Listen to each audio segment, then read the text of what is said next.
with Jim done, we're gonna move on to, completed projects. So one of the big things that we just completed was the pre-holiday, tree trimming with CPM. We've done a walkthrough with them, we're pretty happy. The only area we had an issue at all was on Silverwolf, where unfortunately the lighting got put in 10 days earlier than it was supposed to have. And so not all the boots were cleaned up on those palms. They got the fronds before the lights went up, but the boots were, they leave something to be desired. So when we do our next round of tree trimming, we're gonna have to go back and clean those up for sure. So that was the one area that they couldn't hit, and that wasn't on CPM, that was just because the lighting was installed earlier than it was supposed to have been without any warning. They never notified you when the lighting people came, they just, Yep, they did their thing? they just showed up. Yeah, they just showed up 2 different days in a row. So unfortunately, we did our best to try to get it done before they would show up. We had the time scheduled, the day and the time scheduled, and it just didn't work out, unfortunately. That's one of the bids we're gonna be looking at anyway this upcoming year is lighting companies, just because we weren't very happy with the communication. But otherwise, CPM did a really good job cleaning everything up. They were also able to, we tacked on more than we originally expected. One of the nicest things I think looks the best is one of the outfall on Bald Eagle. I don't know if anyone drives through that bridge area where that big old tree was growing up, and they just cut all that shrubbery down. So they did a really good job trimming up and removing. We also completed the bush hog of the 5 lakes with CPM. One of the things that we're gonna be watching in this mow is that they did a bush hog and they mowed down all those lakes. There's a lot of areas by the edge where they still need to go in and string trim, and that's gonna be on CPM. But they need to get all the way down to the edge, even on lakes that they didn't bush hog. So that's gonna be done this month, and now they need to maintain what was done. Now that it's all cut down, they're able to maintain it as part of normal services with the mowing and the string trimming. So this week when they mow, or this upcoming mow, I think it's the 9th and 10th, it's tomorrow and Friday.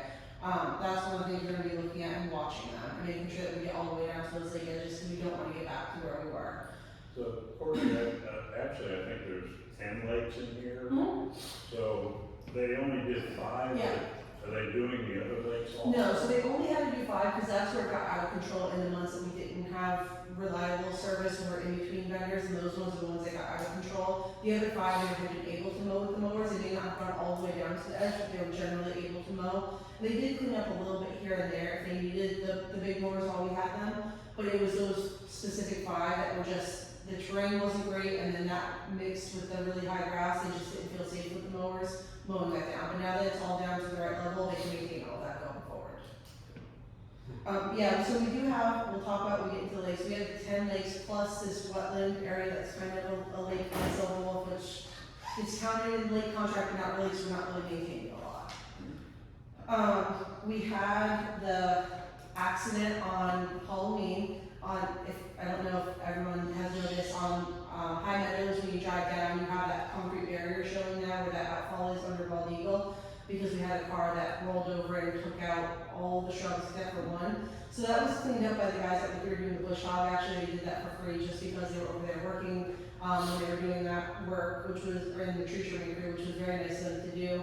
So they cleaned that up. We actually got a proposal today for replacement. We're not gonna approve it yet, because we need to get the accident report and the insurance thing going before we approve it. But CPM did give us a proposal. What we're looking at is 6-foot high hedges, which is gonna be the closest that we can get to what was there. May not be quite high enough, but it's gonna be close enough, and you don't wanna get too big, because then they won't transplant very well. So that's what we're looking at doing, is 6-foot high hedges to replace what was there. It's the same bush that was there, they're gonna. Yeah, there's one little guy left standing, and I think that one will make it, we just might have to cut it down to whatever the height of the new ones are, so they can grow up together.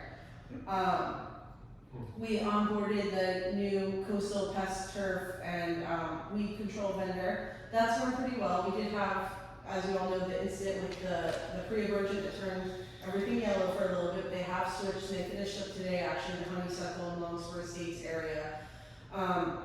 So with that little hiccup, otherwise everything's gone good. Again, he mentioned it took a little bit longer than expected just because of the sheer amount of ant piles. They had to go back and treat twice essentially, because it was different chemicals that they were using, so they had to go through for a different hole. So that's slowed them down a little bit, so we should get a little faster as we move forward, and they'll have a better handle on what the schedule will be. But he's been good, he's been giving us a schedule in advance. We already have the November schedule. And he talked to, we don't have the dates for December, but at least we know it's coming, so we could advertise that to the residents. So if they are using their own vendors, they figure out if they opt out, and then they should opt back in if they want to.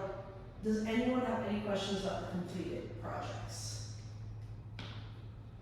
I think, quick, we should probably ask Jim to really clarify, like, I've heard him say we're not gonna do the menu of, I'll do this, but not this, so just clarify it's either all in with coastal or all out, and then you don't get to kind of pick and choose. Yeah, I was talking to Jim actually a little bit before the meeting. I think what Jim, Danny, and I can do is create another e-blast, and we send out that welcome letter and that pamphlet that Danny made. Just another e-blast letting people know what to expect, and now that we have the first treatment, if people want to opt out, how they go about that, what to expect with the opt out, the fact that they do have to opt back in if they want services to restart, because right now we don't have a time frame saying we have to opt out for a minimum amount of time.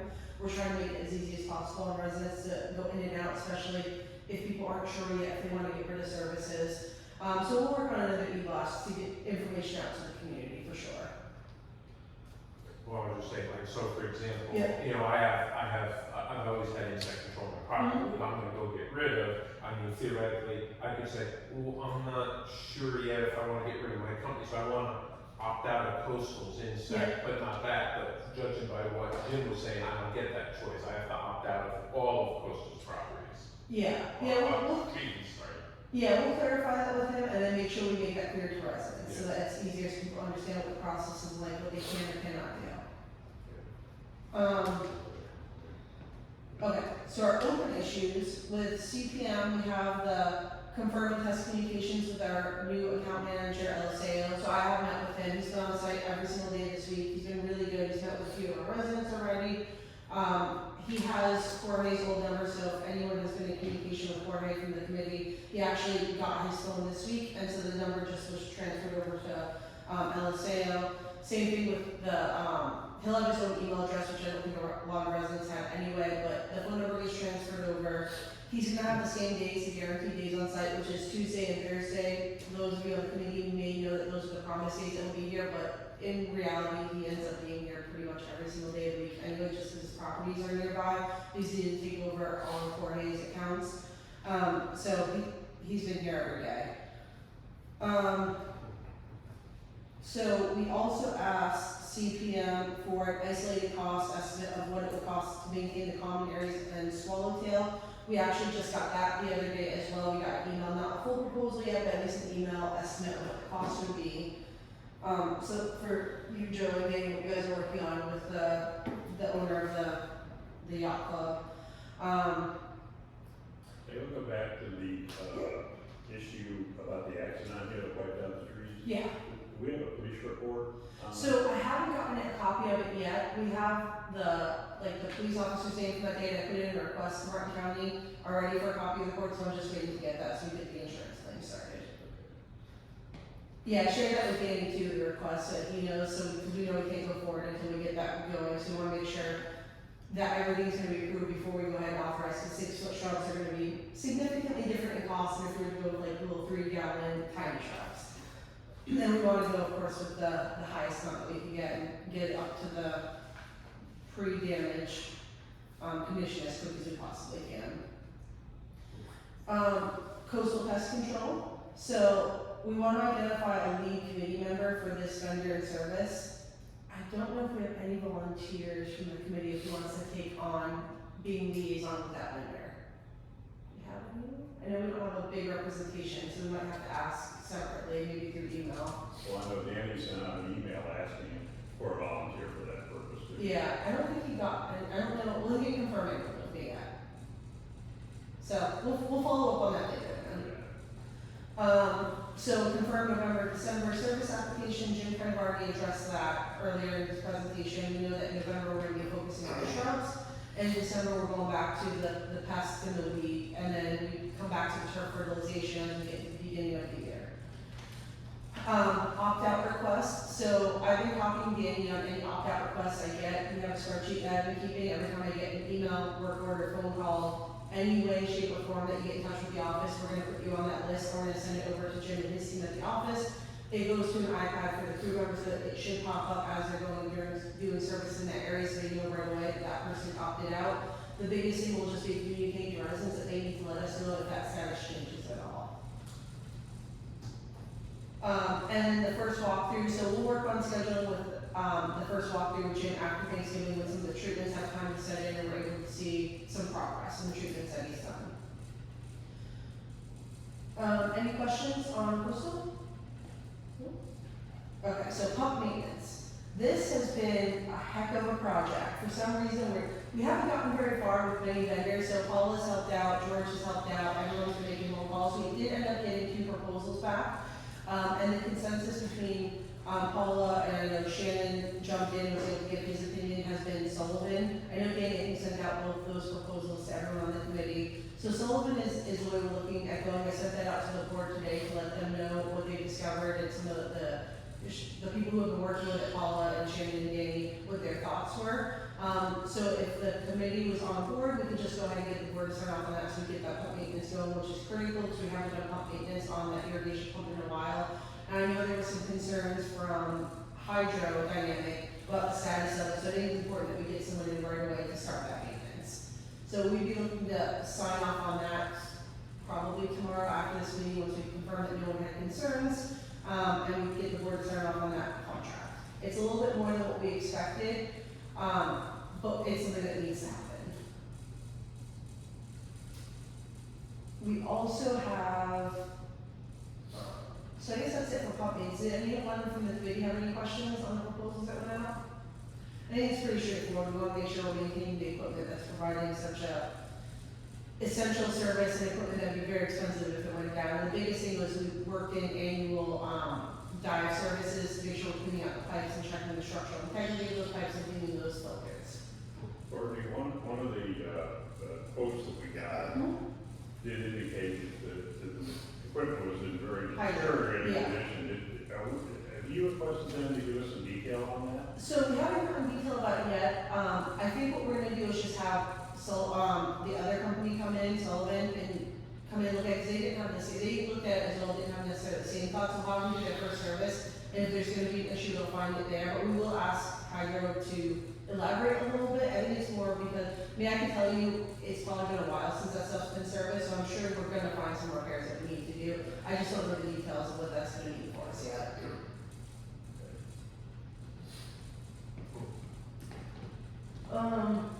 Preserve maintenance. This has been a project we've spent a lot of time on. Adam, I'm glad you're here because you've been on some of the walkthroughs with us for preserves and lakes, and they take time. Every drive-through we've gone on has taken at least 2 hours to go around, like all the lakes, just going through the preserves. It takes a while to get through everything. So we've gotten, we have a walkthrough scheduled with EDC actually tomorrow, or Friday, sorry, 2 days from now. We've had a meeting with Drew, we've had a meeting with a couple of people. So we're on the tail end of getting meetings set up. We have Advanced Aquatics who came in for our lakes, that's also been our recommended preserve specialist for us. And the key is we're working on scheduling an inspection also with Lindy because we want to make sure she's on board. Because we've gotten different opinions from different people, so we want to make sure, since we're not experts, that we have her on board for anything we move forward with. I know of the people we've met with, I'm very comfortable with someone like Drew, because he's worked with some of our community members in the past. He seems to have a tempered approach to everything, or it's a push for a big initial cleanup or recognizing that we have problems and quarterly meetings afterwards. But we still have a lot of work to do as we meet with these vendors. And I don't know if you want to elaborate a little bit, but I think we're still in the weeds a little bit with meeting with vendors, so there's not a ton we can say until we get all the proposals back. Yeah, correct. Tomorrow will be even more helpful with EDC since they're Yes. involved anyway. I'd be curious to see what their take is without. Yeah, we're taking a similar approach when we get into the lakes with Solid, because they were our vendor before, so we want to see what their say is, because every vendor we've met with, their consensus is we haven't been doing enough, they haven't been doing really what they should have been doing, so we want to get their take on what's happened, what they've done, and where they think we should be going, for sure, just so we have comparisons. We've gotten every proposal we've gotten so far, and every vendor we've met with has a little bit different approach, but the consensus about what's been done so far has been the same. Courtney, does it make sense, like when you talk to Martin Cannon, right, and have them do a walkthrough, go through with them, but then basically take every single proposal, take the company names off, take the costs off, flop everything down and say, okay, now that you've seen everything, these are random companies, which one do you think is really more in line with what you're doing? And almost like get her opinion to pre-pick what we should be considering. Well, that's what we wanted her to come through, because that's what we're trying to gauge. What approach is best, and the approach that we take, is that gonna be right for our community, right for our preserve, and keep us in compliance? That's our ultimate concern with both preserve and lakes, is making sure that we're in compliance, because we don't wanna be in a position where we get fined later on, and we end up having issues with the county. So we're trying to keep her involved in every step, so we've sent multiple emails to her, letting her know, asking questions about area, size. We've had almost, I wanna say it's almost weekly contact with her, it seems like sometimes, just because we have so many questions. And she's been really communicative with us about answering those questions for us. So that, yes, that is our intent, is we wanna know approach base. What is the right thing, not looking at names, not looking at cost, what is the approach? You know, just like give her, A, B, C, D, if you had to pick which one would you consider, and what changes would you make, or rank them 1, 2, and 3, and then we then as the committee can discuss what that is, but at least get Martin County's top 3, you know? Yeah, that's kind of where we're going with that. If you guys approach the vendor who's taking care of the property for Willis down at the end of the street, because they have a vendor taking care of their preserve. I'm trying to find an email, if I find enough for you to. If you can, that would definitely be helpful, because we're trying to get as many vendors in as we can for opinions. Well, the reason why is because I had already approached them and they're already out here, so if we can get them while we're out here, it might work out. And especially if we're trying to work a deal with Willis to try to participate in some of the costs and maintenance. Yeah, absolutely.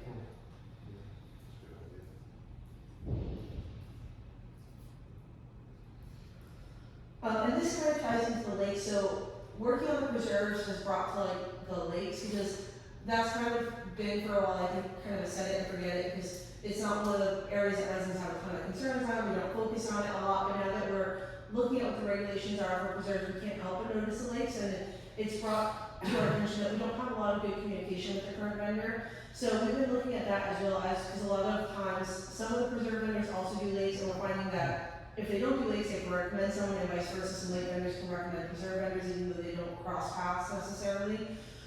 So that's brought to like the lakes, and overall, every lake vendor we've met with so far has said our lakes are healthy. They are in good condition, but there are things that we could tweak or do better, or things that we could treat more, where they think maybe, some of the spray brush could be pulled back a little bit. So that's what we're looking at now. We're evaluating in December, we'll have an inspection with Solitude, who's our current vendor. We're gonna ride through that because we wanna know what their perspective is. What are you treating? What do you think of our lakes? So compared to what we've heard so far, because we are evaluating that contract. It is a big contract, and we should be evaluating it. Especially because Solitude was brought in because they bought out our old vendor. So we need to update our contract anyway. So that's one of the other projects we're working on. And it's time consuming for sure. Like I said, when we do these lake ride rounds, Adam and I and Danny did a couple in the last week, and each one was 2 hours long. But it's necessary because our lakes are huge. You have 10/11, depending on how you look at different lakes, because that one in Silver Wolf is kind of a wetland area, but there's a ponding that really is kind of a pond just like the others. And the invasives are the concern. We want to make sure we're in compliance. There's outfalls, you have to make sure you don't have a certain grade drop because of safety reasons. You want to make sure you don't have a certain percentage of exotics. So that's just one of the things we're looking at the same time that we're evaluating preserves. It makes sense, we should be evaluating all of our contracts.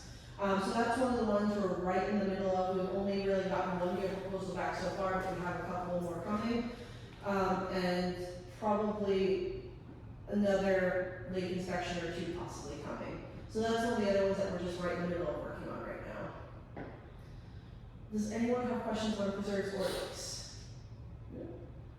Doug Reed, so he was here this last Saturday. One of the issues, so we had 2 major issues. We had some shorts in both front gate controller 1, which controls a very large area. That one we was able to fix on Saturday without issue. We also had a short in key gear. It's actually a bad line somewhere. They had to do a temporary fix where they had to run a temporary wire actually across someone's driveway. He's coming back this Saturday because he needs to finish identifying where that is. He just cut out a whole section since he couldn't figure out where the short was in that amount of time. So he's gonna come back out Saturday to do the permanent fix so we get that wire off that gentleman's driveway and get it buried in the proper way. But right now all the irrigation is back up and running. We're on 3 days a week. We're trying to work on communication. I know people on KeyGear got very frustrated with the communication. The problem is it's not always so apparent that we have an issue unless we see an influx of work orders. Like on KeyGear, I think we had one, maybe two, where we thought it was isolated issue because we were so focused on the issue at the front gate controller and we didn't realize. So if you're ever concerned at all, even if it's just thinking, I don't know if I'm getting water, don't hesitate with the work order. It helps us see trends and data because we're not seeing the wet grass, we're not out there the same way that you guys are, so we may not notice something for a few days or even almost a week. It took us to realize there was an issue on KeyGear while we were troubleshooting front gate controller 1, and he was pinging all the controllers. He realized KeyGear wasn't responding, that the two that we had were isolated issues. So never hesitate at all. If you ever have any kind of concern, just put the work order in. I'd rather have extra work putting in a work order and checking it out than miss something. And so that's where we're at with those repairs. So this Saturday is gonna be just all repairs and not wet check with Doug. We've been trying to add things to a landscape calendar. We didn't really announce it just because we were trying to see if people, how it works out. We've been putting everything on a shared calendar on the website. I don't know if anyone's noticed it, but we have a new section on the website called Landscape Calendar. It's its own section. It's a Google Calendar that's shared amongst all of our vendors. We upload things to it ourselves as well. We're trying to put all the services that are landscape related, coastal, Doug's wet checks and repairs, the lawn service, the mowing trimming, just so residents have an idea. And especially as we fine tune our schedule with CPM, they can give us a better idea of which streets are gonna mow on which days, even though it only takes 2 days. We're trying to get those on there as much detail as possible, just so residents can plan a little bit better. So if you have a chance, take a moment, check it out. Well, now that we've had it out for a little bit and it seems to be kind of bug free, we're probably gonna announce in this Friday's weekly update that it's up there and available for residents to view. I think we made it public, so you don't even need to be logged in to see it. So that way you can just go in without having to worry about logging in and get to that calendar and look. So we're trying to make it an easy way for residents to look and see schedules without having to wait for an email on Fridays and, wait for an update email to come out from us. That should be automatic for all of our vendors to update on a daily basis, so it should always be the most up-to-date calendar. Any questions on irrigation? No? Does anyone, so we really don't have anything for new business. We have so many old projects that we're still trying to sort through. We're definitely gonna have a lot of new business coming up. We're gonna have to work on that. We've done the targeted tree trimming. Some of the stuff coming up that we talked about in previous months will be, the annual tree trimming, coming up with a plan and bidding out with vendors to do a multi-year plan for tree trimming. We still are gonna be working through probably annuals or replacements. We're trying to get costs on some of the old stuff before we start on the new stuff, but that's some of the stuff that's gonna be coming down the pike. Question. Yes. This is probably more appropriate in the open issue section, but it also involves action planning. Martin Brown's oak tree that got hit by a car and died, it was pulled out. Where do we stand on that? That's been months now and there's no action been taken, to replace it. No, not yet. I can't give you, I wish I could give you an update. I can't, but I will sit down if you want. I'll sit with Danny maybe tomorrow. I think it's usually Thursday is better for him. I'll get with Martin Brown tomorrow and we'll go through that and figure out where we're at with that. So, it still has something to do with the insurance money? Yes, yeah, we're gonna have to follow up with the insurance company, because I know that we weren't happy with the amount we went to the homeowner, we just have not followed up, so it's gonna have to come back to the HOA. I think it's the ultimate goal, is it's gonna have to come back to the HOA, Yeah, I think we're gonna have to take some action on that. yes, Okay, I'll check with you next week. yes. Okay. Happens to be my neighbor, so. I know. It's a very visual thing. I hear from him every once in a while about it. Okay, anyone else with a Q&A?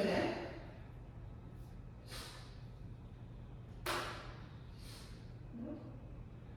Okay, if we have nothing else to discuss, I think we can adjourn. I just had one comment, but thank you for doing a very nice job tonight, putting everything together and taking over for me. Thank you. Yeah, Danny deserves a night off. With the amount of work that everyone puts into this, Danny definitely deserves a night off. He's been a long time. All right. Well, thank you everyone for attending. We're gonna I think Danny's gonna make these recordings available on Facebook. I'm gonna send these over to him tomorrow.